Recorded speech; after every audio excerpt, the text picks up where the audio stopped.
Fala galera, beleza com vocês? Como estão aqui de volta para mais um vídeo aqui no canal. E dessa vez, hoje estamos aqui para o especial de 7 de setembro, mais conhecido como a independência do Brasil. Sim, dia 7 de setembro foi considerada então independência do Brasil, né? E para não deixar de lado isso, né, essa data, eu decidi fazer um especial falando sobre a paleontologia brasileira, né, sobre a paleontologia, né, falar de algumas espécies brasileiras e tal, e umas curiosidades também para vocês sobre, né, a história da paleontologia aqui no Brasil, sobre como que é a paleontologia aqui no Brasil, né? Então é isso, deixe seu like, se inscreve e bora lá. Bom, vamos começar falando pela CBP, a Sociedade Brasileira de Paleontologia.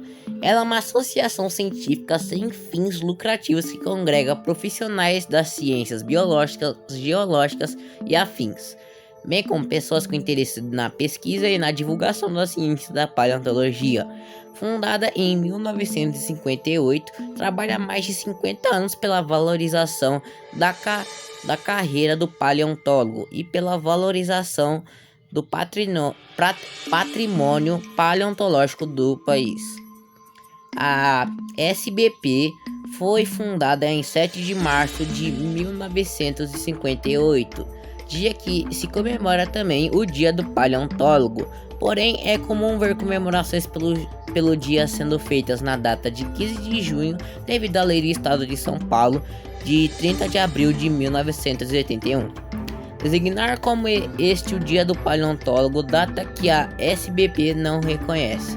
Seu primeiro presidente foi o paleontólogo brasileiro alemão Wilhelm Kendall. A SBP tem sede e fórum na cidade do Rio de Janeiro. A SBP tem como os principais objetivos, fortalecer a paleontologia, colaborando para o desenvolvimento da ciência nacional, auxiliar na integração da comunidade paleontológica brasileira, através da organização e interação de seus associados. Tais objetivos são sempre levados em conta nos congressos e encontros promovidos pela SBP ao longo dos demais de 50 anos de sua fundação. Desde 2001, a SBP também é a Revista Brasileira de Paleontologia. Ela publica a primeira revista brasileira de paleontologia. Bom galera, isso que eu acabei de apresentar para vocês é sobre a SBP, a Sociedade Brasileira Especializada, lógico, na Paleontologia, né? Ela foi fundada, né? O primeiro presidente foi um alemão, né? E tá muito bom mesmo essa sociedade brasileira, né? Que originou em 1958, né? E ela é responsável, né, pelos estudos científicos e biológicos através, né, dos dinossauros, né? Ela que faz a maior parte dos estudos dos dinossauros aqui no Brasil. Bom, agora que vocês aprenderam sobre a Sociedade Brasileira de Paleontologia, agora vamos falar sobre as espécies de dinossauros e criaturas pré-históricas que habitavam no Brasil, né, há milhões e milhões de anos atrás, no território brasileiro. Bom, até agora, a gravação desse vídeo, foram encontradas 54 espécies em território brasileiro, o que já é muita coisa, né? 54 espécies de dinossauros e criaturas pré-históricas. Pelo menos pra mim, eu acho que é muita coisa. E é isso, né? Vamos lá falar das espécies de dinossauro. Bom, vamos começar falando aqui sobre o Irritator. Bom, o Irritator, ou o nome científico Irritator Challenger, esse nome tá aparecendo na tela, né? Cujo nome significa irritante. E Challenger é homenagem a um personagem de ficção do professor G. E. Challenger, cientista das obras de Sir Arthur Conan Doyle, criador de Sherlock Holmes. sendo a obra mais famosa The Lost World, O Mundo Perdido, publicada em 1912, narrando as descobertas de dinossauros vivos na região amazônica. Esta espécie viveu aproximadamente 110 milhões de anos atrás, no período Cretáceo Inferior, idade albiana, no Brasil, nas regiões próximas da Chapada do Araripe, no Ceará.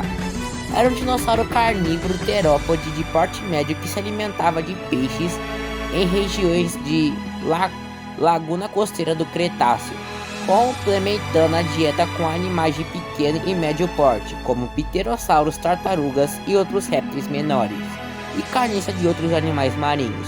Foi classificado como uma forma brasileira do grupo Spinosauridae, que era muito comum na África.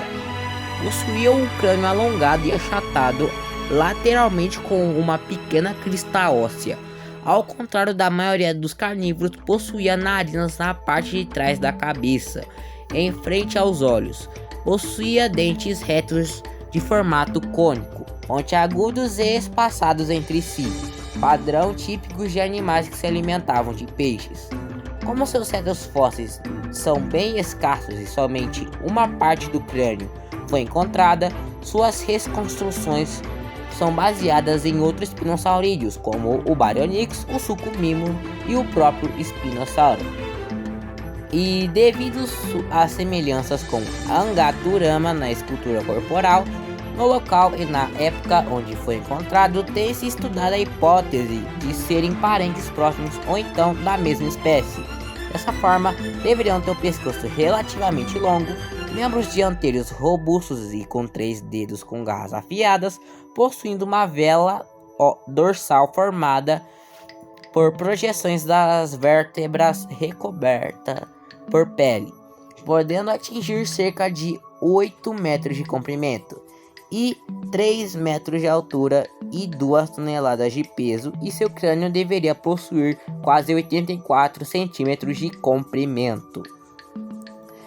Foram descobertas um conjunto de restos parciais do crânio que se localiza no Stuttgart State Museum of Natural Science, encontrado em rochas da Formação Romualdo com cerca de 100 milhões de anos de idade, datados do período Cretáceo da Idade Albiana.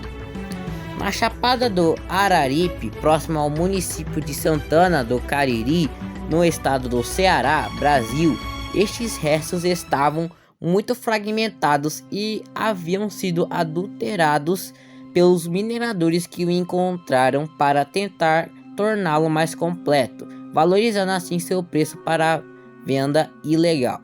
Os mineradores adicionaram gesso para cobrir algumas partes que estavam faltando no crânio do animal. Este evento dificultou muito o trabalho dos paleontólogos que o estudaram, dando origem ao nome irritação. Outro fato que complicou ainda mais a história dessa descoberta foi o fato de que Demi Martel e seus colaboradores, uma equipe de paleontólogos europeus, acreditavam se tratar de um fóssil de pterossauro, um grupo extremamente abundante na bacia do Araripe, local onde a espécie foi descoberta. Ao tentarem publicar o trabalho, foram alertados pelos revisores do trabalho que era um dinossauro carnívoro e não um pterossauro. Ao iniciar os estudos, classificaram equivocadamente o regime como um raptor, Maniraptor, até que em 1993, Alexander Kellner concluiu que Irritator era um espinosaurídeo, sendo em seguida colaborada por estudos posteriores cujos resultados foram publicados apenas em 2002. Bom, galerinha, essas informações aí foram as informações do Irritator, né, que desde sua descoberta deu muito trabalho para os cientistas para montarem, né, o seu esqueleto. Bom, ele é considerado o Irritator como o dinossauro brasileiro mais famoso. Lá fora, né, você vai ver várias coisas sobre o Irritator, ainda mais em Jurassic Park, né? Em Jurassic Park, nas linhas da Mattel, você vê sobre o Irritator, né? Eu acho que é o único dinossauro brasileiro que tem na linha da Mattel, né? E na franquia também, né? Ele é o dinossauro brasileiro mais famoso do mundo.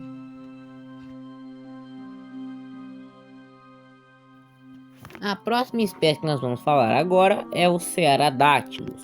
Bom, o Cearadactylus ou Cearadactylus atrox, cujo nome faz referência ao estado brasileiro do Ceará, Dactylus que tem de origem no grego, que significa dedos, e atrox, que significa assustador. Ele era um pterossauro de médio porte que viveu aproximadamente entre 116 a 110 milhões de anos atrás, durante o início do período Cretáceo, idades Aptiano e Albiano, no Nordeste brasileiro. Possuíam numerosos dentes extremamente afiados, próprios para carregar peixes, os quais deveriam ser a base de sua alimentação.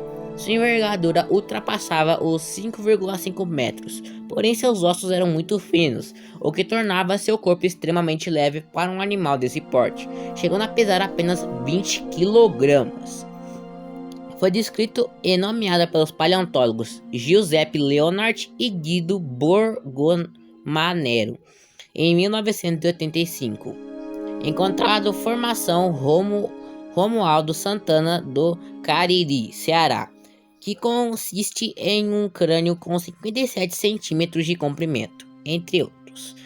Bom, essas informações aí foram do Cearadactylus, o dinossauro que viveu, como o próprio nome já diz, no Ceará. Esse dinossauro, né, que não é um dinossauro, me desculpe, é um réptil voador, né, ele é também uma espécie muito famosa, é uma criatura pré-histórica também muito famosa fora do nosso país. Ele já até chegou a mesmo aparecer no primeiro livro de Jurassic Park de Michael Crichton, na cena do aviário em que Alan, Lex e Tim estão, né, tem Cearadactylus, né, o que é algo muito bom e que homenageia muito o nosso país. O próximo dinossauro que iremos falar agora, que gerou muita polêmica alguns anos atrás, que é o Birajara. O Birajara jubatus, cujo nome tem origem na língua tupi e significa senhor da lança de juba, devido aos espinhos nos ombros e as penas nas costas em formato de juba. Era uma espécie de dinossauro que viveu aproximadamente entre 115 a 110 milhões de anos durante o período Cretáceo inferior, idade Aptiano, no Ceará, no Brasil. Eram pequenos dinossauros brasileiros bípedes e carnívoros, pertencentes ao grupo dos terópodes. Chegavam a medir cerca de 0,4 metros de altura e 1 metro de comprimento, e pesava cerca de 5 kg. Deveriam viver em pequenos bandos caçando outros animais brasileiros. Os fósseis do Birajara, compostos por um esqueleto parcial sem o crânio, contendo 9 vértebras do pescoço, 13 vértebras das costas, 2 vértebras sacrais, a cintura escapular, uma costela cervical, 7 costelas dorsais e o braço esquerdo quase completo. O fóssil também preserva restos de plumagem, pele, estruturas granuladas no torso e queratina das garras da mão, representando um animal juvenil e possivelmente macho. Esses restos de fósseis foram encontrados entre os municípios de Nova Olinda e Santana de Cariri, Ceará, região nordeste brasileira pertencente à formação do Crato do Araripe Basin. Foram estudados pelo paleontólogo Robert Smith e sua equipe, composta pelos pesquisadores David Michael Martin e Eberhard Frey, Hector Eduardo Rivera Silva e Norbert Lenz em 2020. Foi publicado na revista científica Cretaceous Research. Os restos fósseis dessa espécie foram exportados ilegalmente para a Alemanha em 1995, sendo adquiridos posteriormente pelo Museu Estadual de História Natural de Stuttgart, né? Os estudos foram conduzidos sem nenhuma participação de cientistas brasileiros e após a divulgação foi solicitado pelo Brasil a repatriação dos restos fósseis, né? E essas informações aí foram o Birajara, ou então, né, os Compinhos brasileiros, né? E ele gerou muita polêmica, né, por conta dessa última informação que eu falei, né, que os restos dele foram transportados ilegalmente até a Alemanha, né? Isso gerou muita polêmica, né? Esse acontecimento ficou mais popular mais ou menos em 2021 ou em 2020, por aí, né? E muitas pessoas, né, criaram até a hashtag Ubirajara Jubatos, né, para que retornassem, né, os restos dos fósseis do Ubirajara de volta pro Brasil, sendo que o dinossauro é brasileiro, né? E é algo meio justo, né, pegarem um dinossauro que é nosso, né, ilegalmente. O próximo dinossauro aqui da nossa lista de dinos brasileiros é o Oxalaia, ou Oxalaia para alguns, né? O Oxalaia quilombensis, né, cujo nome Oxalaia significa, né, inspirado na divindade da religião africana, e quilombensis vem da palavra quilombo, pois no local havia um refúgio de escravos e viveu aproximadamente 95 milhões de anos durante o período Cretáceo no Brasil. Este dinossauro é considerado o maior carnívoro descoberto em terras brasileiras, podendo chegar a medir 14 metros de comprimento e pesar quase 7 toneladas. A paleontóloga Elaine Machado, do Departamento de Paleontologia e Geologia do Museu Nacional, descobriu o fóssil por acaso, quando coletou os restos da cabeça do espinossaurídeo enquanto trabalhava na laje do Coringa, localidade na ilha do Cajual, no Maranhão. Oxalaia possuía um dente funcional seguido por 2 dentes de substituição no terceiro alvéolo de ambos os lados, que proporcionaria uma substituição muito rápida em caso de desgaste dos dentes atuais.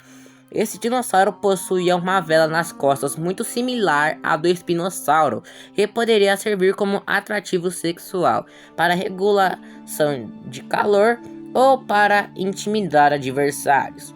Bom, né, essas informações aí foram do Oxalaia, ou Oxalaia, né, e ele é o maior predador brasileiro já encontrado e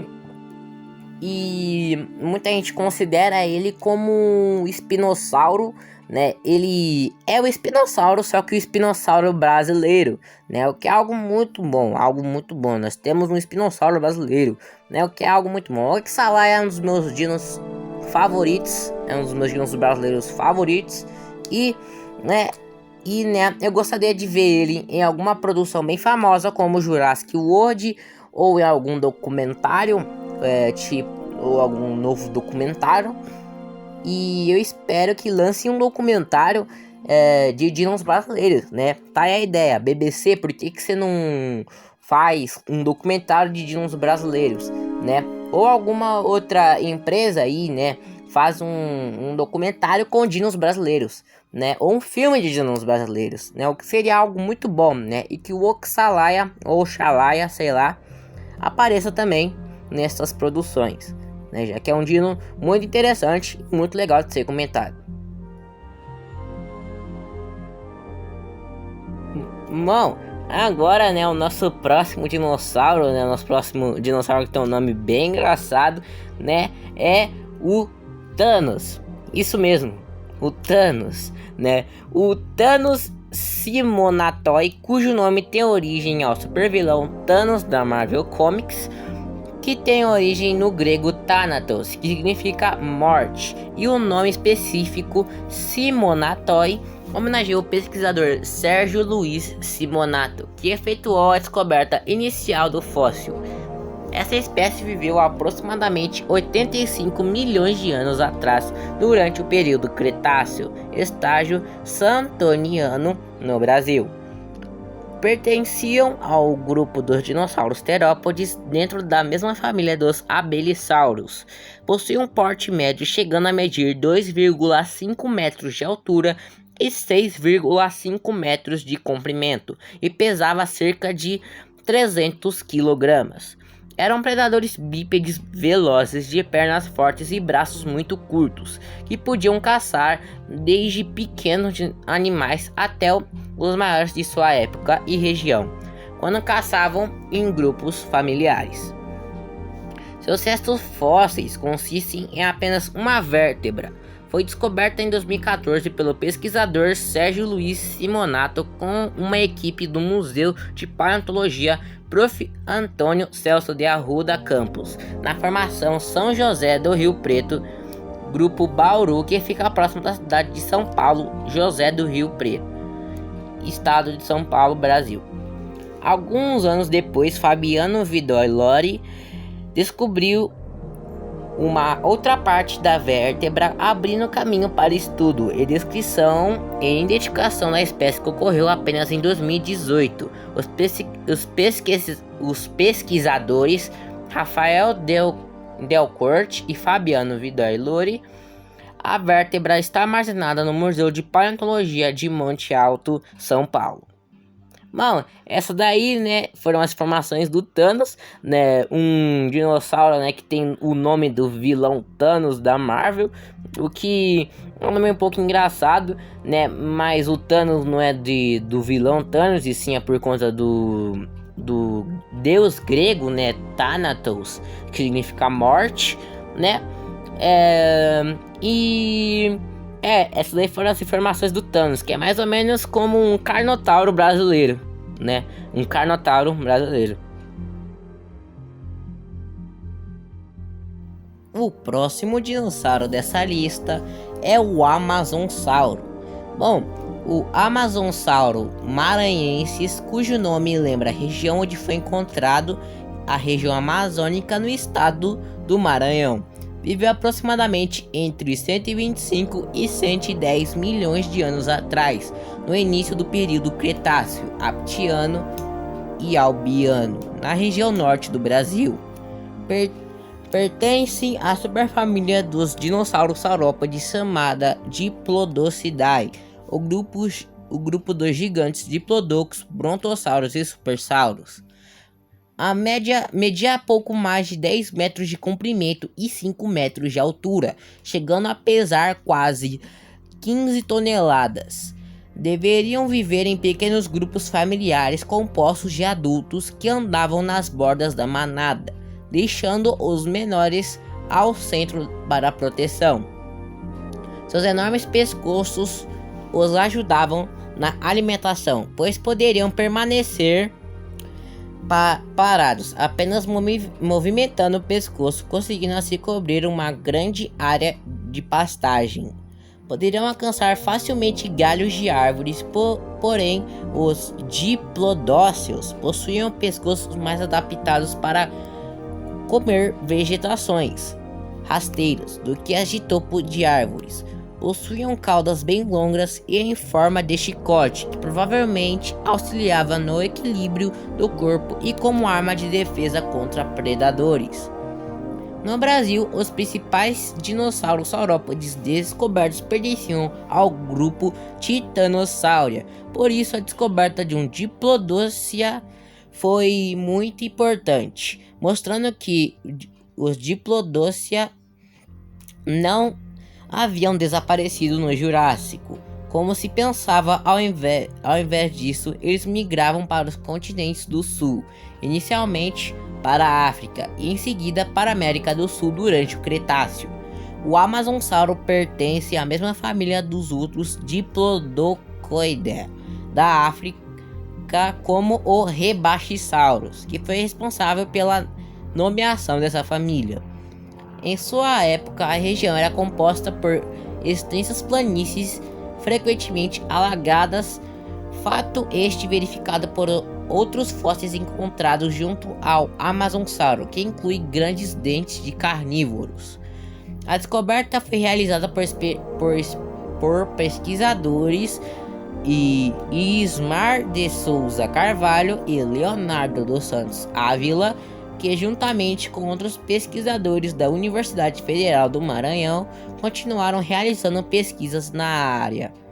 Seus restos fósseis eram composta de cerca de 10 fragmentos ósseos, a maioria de espinhos neurais, vértebras cervicais e caudais, fragmentos da bacia e costela que foram encontrados nas margens do rio Itapecuru, em rochas da formação Itapecuru, bacia Parnaíba, que afloram nas imediações do município de Itapecuru Mirim, no Maranhão. Esta região já vem sendo estudada há cerca de 40 anos pelo professor Cândido Simões, da UFRJ, que no ano de 1991 acabou encontrando uma vértebra do Amazonsauro. A espécie foi então identificada pelos pesquisadores Imar de Souza Carvalho e Leonardo dos Santos Ávila e Leonardo Salgado, que era um argentino, em 2004.